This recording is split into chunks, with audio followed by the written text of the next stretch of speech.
Okay, there is one more last thing I would like to talk about when it comes to printing Microsoft Excel spreadsheets. It is how to print a spreadsheet into a PDF file. Printing or saving Excel spreadsheets to a PDF file is actually very common because sometimes you don't want to just give an Excel file to certain users where they just have access to go in and potentially messing something up in your spreadsheet. It's also a great file type for attaching it in an email to send to clients or coworkers, but without them having access to the actual Excel file itself. So to print this spreadsheet out as a PDF file, there's two ways we could do this.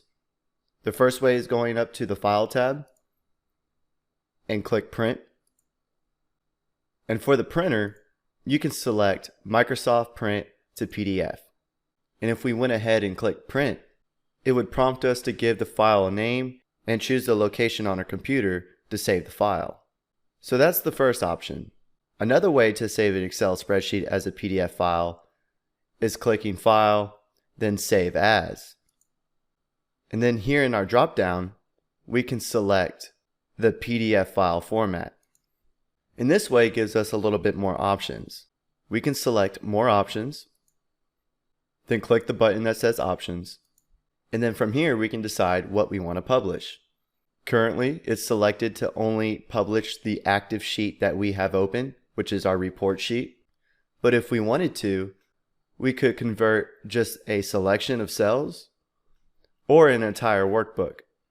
And if I click OK and select Save to save it to my desktop, I'm going to minimize Excel. Now our report looks just how it would on paper, but in a PDF file format. So we have our header up here, our report, and our charts. So converting your Excel spreadsheets to a PDF file to send to clients or coworkers is a great option because they don't actually have access to the Excel file, and you have control over the areas of your spreadsheet that you want to publish to a PDF file.